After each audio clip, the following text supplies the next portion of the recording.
Hey everyone, we're so glad you're here. I'm Elisa Monjadas. I'm a marketing leader and executive coach. I'm Courtney Copeland, and I'm an accountability and wellness coach. And I'm Dr. Mirari Simeon, an activator of talent, HR executive, author, and working mom.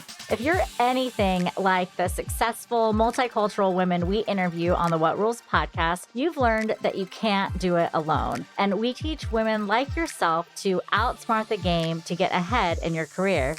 We're really talking about those rules that we grew up with as women and the expectations that have been placed on us. Our mission is to change the face of leadership at What Rules podcast. As you listen to our talented guests, take note and take action. Go ahead, go and break those rules.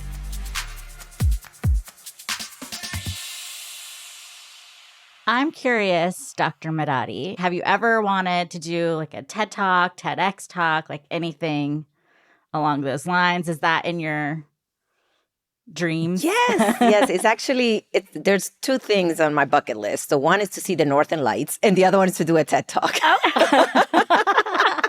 Two different extremes. But, I never knew what I would talk about. But ever since I released my book, Her Act, I felt that, okay, this is something that I can get behind.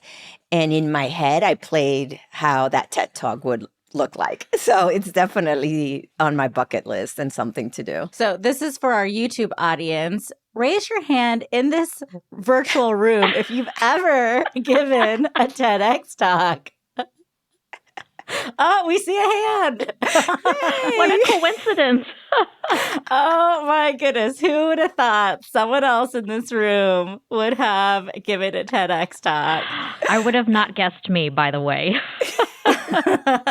Did you ever expect, Cindy, that you would? I almost stumbled across it because we did our own kind of mini TED Talk with our company a few years ago. And so, it was more around personal brand and values. And so that's really how it started. Is one of my ex-colleagues, who's also a friend, she said, "I loved your speech. Would you be able to do that for our TEDx conference?" And I said, okay, well, you know what? I am willing to get behind that because I already practiced it. It's something that I feel comfortable. It's just talking about me. About a week and a half before the actual event, I completely changed up the script. I decided I'm going through my kind of season of life right now where my parents are aging and my parents are living with me part-time. And so we were just talking through like all of the struggles of the generational gap of coming from an immigrant family. And so that's what I ended up rewriting my speech about. So it was a much more compelling and rewarding experience because I had people come up after and say, I heard your speech and this is going to change my relationship with my daughter because I put all these expectations on her. Now we can have a different type of dialogue. I mean, I think that was the real purpose, was to just open up a dialogue around a lot of the struggles that people go through. I think it's great what you did and how you bridged that generational gap between the families. So to me, it was powerful because I saw it from both ends. I saw it from a professional perspective. That generation, many of them are still at work. There's so many immigrants that are still coming into the country. So that cultural identity, I thought it was just powerful the way that you were able to showcase that. And it will continue to happen because of the large immigrant population. Yes. And the fact that we just don't really acknowledge or talk about it is a big struggle. And that's what we talk about, right? Multicultural. Yeah, Fits right multicultural in. America. That's Yes. what we're landing into. But yes, congratulations. It's such a great accomplishment. We will definitely be diving into more of the content throughout this podcast, so everyone will get a little bit of a taste. But of course, we'll link to your TEDx talk in the show notes.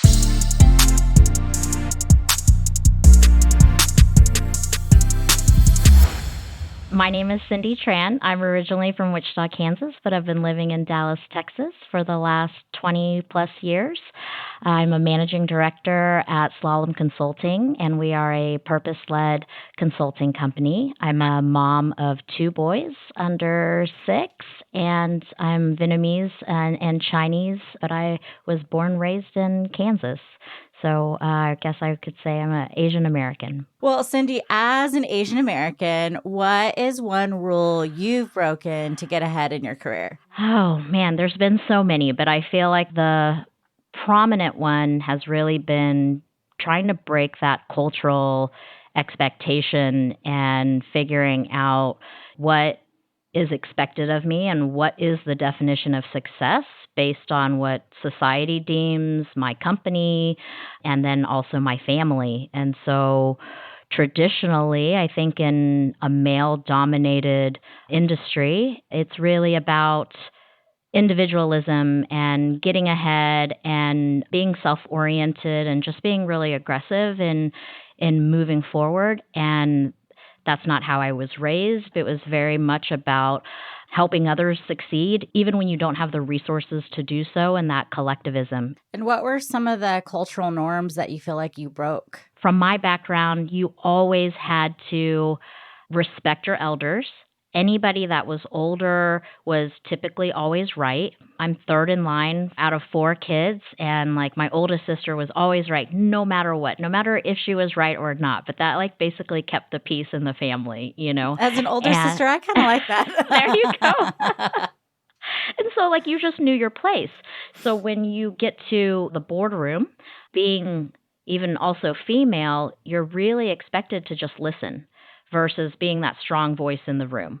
And so I really had to break through that cultural barrier and really exert my presence, but also be humble at the same time. And so how are you navigating being able to stay true to who you are versus this is what my company or my clients expect of me, and this is how they expect me to show up.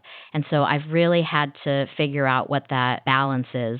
But I think also being able to tell everyone around you and having them notice and advocating for you when you're not in the room, making sure that they're giving you some space to take the time to talk as well. Those have definitely been things that continue to be something that I work on. Was there a point in your life where you said, I need to break these cultural rules? Or were there people that you saw doing it? Did somebody mentor you? How'd you get to, this is something that I got to do different? I guess is my question. I would say most of my mentors have been older white men. And they have been fantastic. And I didn't have people that looked like me at my company. As far as a day-to-day working experience, those were the people that I learned from. And I thought that that was probably what I needed in my life at the time because they thought so differently. They had zero reservations that I had and could quite honestly not even comprehend some of the insecurities that I dealt with. And when I said it out loud, it almost made it seem ridiculous that that was something I was struggling with. And so for them to be so bold in their conviction, it rubbed off on me in a way. And remember saying to one of my mentors, well, I don't want them to pick me because I'm the minority. I don't want to be the person that's chosen for this just because I feel like I'm filling that diversity box. And he said, why wouldn't you? You're silly to not use all of the resources that are at hand to get ahead because everybody around you is doing it. You would do that for your kids. You would do that for your client. Why aren't you doing it for yourself? That's your ego talking. And I thought, my ego? Like I felt like I was being really humble, but when I really dove into it, it was a me thing. So I had to get over myself and get over the fact that I had all of these other perceptions of what that could be versus just say yes and do the role.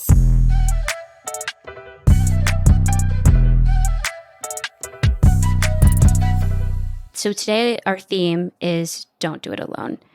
And it sounds like that's been a theme throughout your life, how you've grown, how you've advanced. And it started with you saying yes to these mentors who you maybe didn't expect to have as your mentors. How do you find power in your community? And how do you do that as a leader? There is no joy for me in doing anything alone. I have grown up in such a big family. Like, I love that energy when it comes. It doesn't have to be a lot of people, but to be able to share that joy and the journey and the hardships just builds those bonds. And that's what creates happiness in my life, and why I like working with people. From a community perspective and from a leadership perspective, you can't be a leader if it's just yourself. And so inherently, that responsibility is really to help inspire and mobilize and get people to join forces for a particular cause to add value. And so I think that that is so integral to not just work life, home life, community life. Like, we all need each other to get ahead, and why not do it together? And I'm a big advocate of being able to learn and help other people learn from our own personal mistakes. My dad always says, like, it's basically giving somebody a fast track from A to B that took you so much longer. Why not help them excel? We can all be on this forward journey together versus watching somebody struggle when you could really help them along. It's almost like bringing back some of your culture, like in like thinking about the collective group in an individualist capitalist society, right? Like, a lot of times when we think, oh, we need to shed some of our cultural identity to fit in. But in this case, this is where your identity really can make you stand out as a strong leader by bringing others along. I agree. I think this is where, like, the future of leadership, the future of our community is going. This is where the younger professionals, like, that's who they're looking for in their leader. It's not just about the smartest person in the room anymore. It's about how can we help them feel included? How can we help them be authentic at work? And so we're starting to see a big shift in what leadership means and what success looks like. And it's really hard to teach somebody to be an empathetic leader when they have not been practicing that for their entire career. So I do feel like those are some of the rules that we don't want to break necessarily. Yeah, I mean, I think from a cultural perspective, it's so critical. And for me is, how do we teach, or how do we help people recognize that empathetic side? Because I feel that many of them don't even realize they're not being empathetic.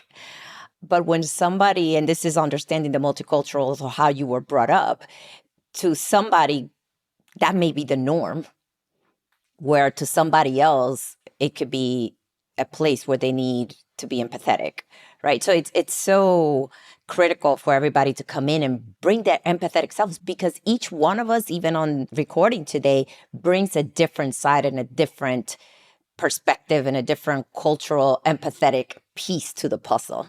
So I think when many leaders sometimes say, hey, you have to be more empathetic, it's almost something that, for the most part, depending on what you've been exposed to, it may or may not be empathetic for you. It's a really hard thing to teach, and a lot of it comes down to insecurity. If we can solve for leaders' insecurities, and we can allow them to be vulnerable, and we can allow them and even set the expectation that, like, we won't tolerate this type of behavior from leaders, it creates such a much more safe place to be able to have the dialogue, to be able to say, I need help, to be able to say, I need training, and to create an environment where it's not just welcomed or encouraged, but it is not tolerated if you are not empathetic. And so it definitely is a top down. I am thinking of how I want to answer this because I have so much to say about it.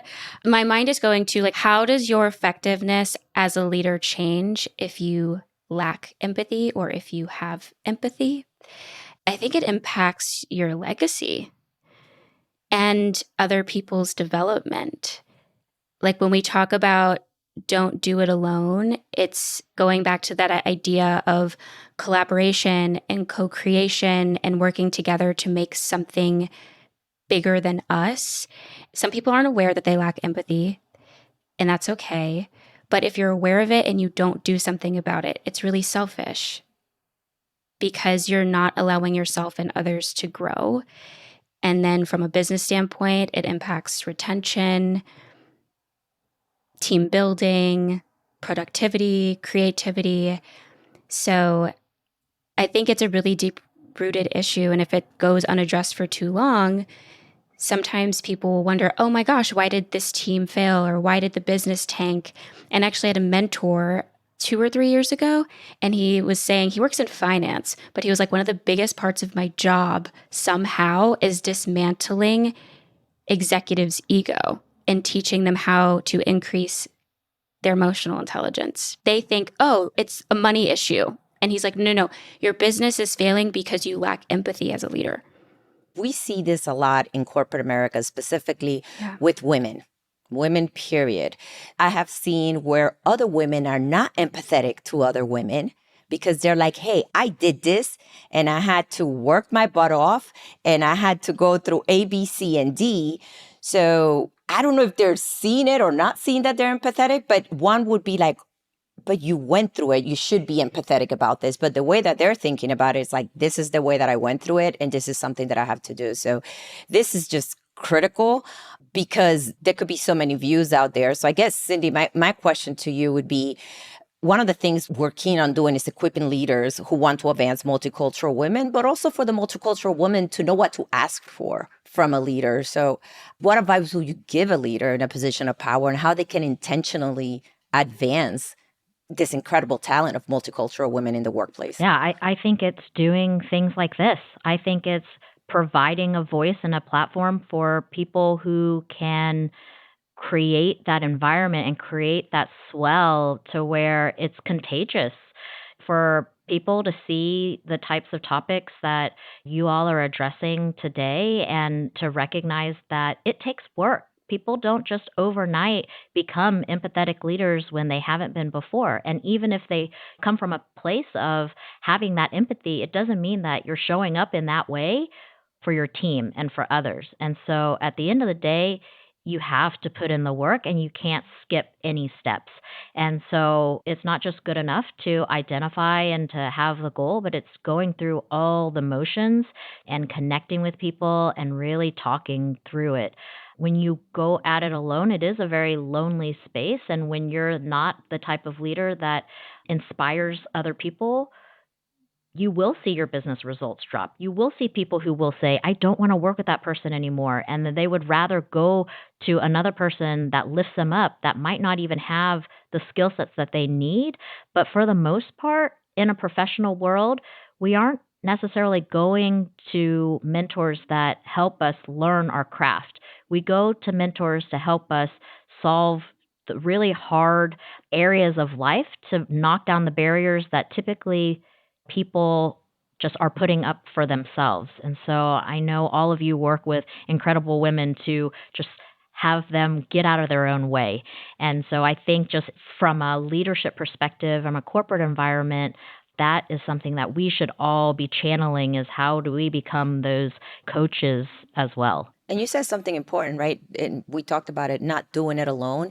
And I think that is the critical piece of it, because when you don't do it alone, you have those mentors around you that could call you out on those things and say, hey, just because you did it and you went through it doesn't mean she needs to go through all the same difficult times, right? So now you learn how can you be empathetic and really help open those doors for other multicultural women. So it's so critical not to do it alone, not just because to advance in your career, but also how you can help others advance in their careers.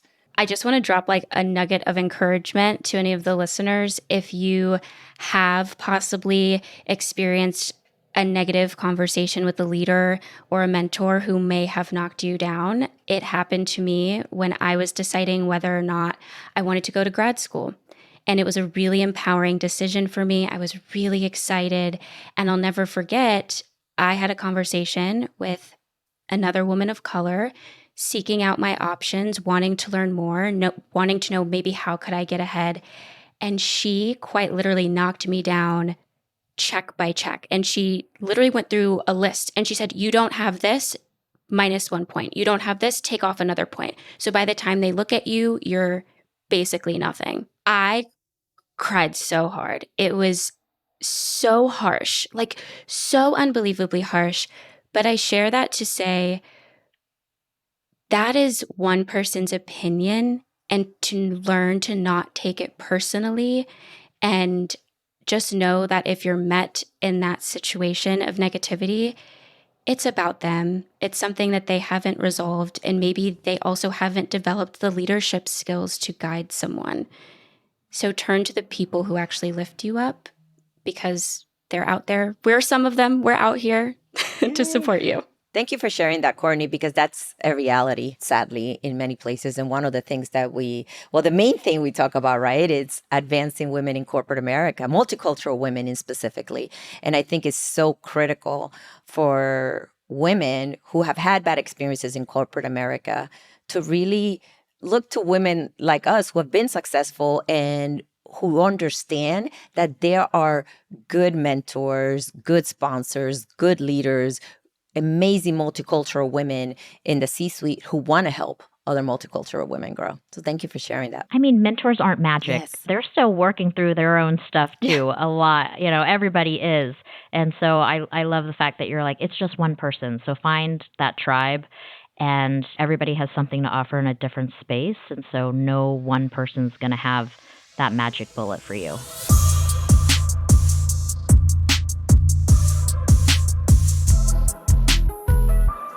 Cindy, you've been at your organization for 12 years now. And one of the reasons why you're here on this podcast is because we really have a passion to see multicultural women in positions of power. And here you are. This might be an uncomfortable question, but what are the benefits of having someone like you leading the way you do? Goodness, I think it really provides people a path to see that you can come in as, for example, I came in as a consultant. And so now I'm a managing director, and there's a lot of layers in between. But to be able to say that you essentially came in, I have played almost every single role. So I can be empathetic to an associate consultant that's come in and knows nothing and has had to learn from the ground up. I can be able to talk about all areas of the business because I've been able to be around this company for so long and have seen it grow in an extreme way. And so it has given me personally that purview. And so to be able to provide that level of perspective when I'm talking to people across the board at all roles, at all levels, and really be able to have a conversation that resonates with them. And I can be able to say that I've been in your shoes. I've done the job. I roll up my sleeves just like everybody else, no matter what role I'm in. I can play intern, I get coffee, I do all the things. And so it's critical for an organization to have those types of leaders. And I'm not the only one, which is why this all works, is that we are actually working as a team. And so then every member is valued. And so when we show up to work, I am not afraid to hire smarter people because that's my job. If I'm doing my job right, I should be finding my next person who will not just be my succession plan, but maybe be my boss one day. And I think that that's a really healthy culture to promote, because then you're really rewarding people for the ideas and the impact that they're making. And so the idea of being able to bring out the best in people is really important. And the fact that I've been here for so long also gives me the confidence and the security that I'm probably not going to lose my job if I just keep adding value. And so if you want to challenge me and have me take on a risky role, I will do it, because I know at the end of the day, there's likely still a place for me. So to be able to create that environment where people feel confident in failing and learning and growing is very critical to business productivity. Can we just drop the mic? Because and that's what it looks like to have a multicultural woman in a position of power. Well, I am curious, at what point did all of you feel the calling to do this? I think for me, it was early on, but I didn't even know I was doing it. So growing up, and didn't have people that looked like me, or even people in my family that have been in corporate America. The more that I learned throughout my career, the more I did it through mentoring, sponsoring, and opening doors for others. But I think once I realized that I was in a position of power and that I needed to put my voice out there, it's when, for several reasons, Elisa and I came together years ago and we said, hey, this is something that we're really passionate about. And every day, I would say this, and even Elisa and I were talking yesterday, every day I wake up and I'm more determined to continue to advocate for women in corporate America. I think there are so many different voices out there, and there is not enough multicultural women like you in the C-suite that are telling these remarkable stories for how they have been successful and the difference that they're making in others' careers, in others' lives. The last couple of days, Mirati and I have had like yelling conversations, this is why we need this. This is something that like I'll never forget that I told Courtney because it was like impactful in the moment. And it was like sometimes the vision comes after the work. And I think like doing this podcast just seemed like a fun idea. But the more we talk to women like you, the more we're inspired and we're like, whoa, this is what can really change the landscape of corporate America, of the world. And we see these seeds getting planted, and it's just like, it's so invigorating the more women we speak to. I'm going to give a shout out to both of you because, Cindy, your question was like, why did we decide to do this? I cannot take the credit for starting it. But what I do want to give a shout out to Elisa and Dr. Mirati is because they saw something in me. Like, they were my mentors. And they were like, we want you to use your voice. Like, get out of your own way. I debated whether or not I was even going to open my mouth and say something because it's like I get so emotional every time I talk about it. But it was like that moment of like, hey, you don't have to do this alone. You share all these things in our conversations. Let's make it more public and let's empower more women. And I think the mission behind it in my heart was like, yeah, there aren't a lot of people who look like me, just as you said, Dr. Mirati, and like, how do we create more of us? And it's just so important. It's important to have mirrors, especially when you're in a phase of development.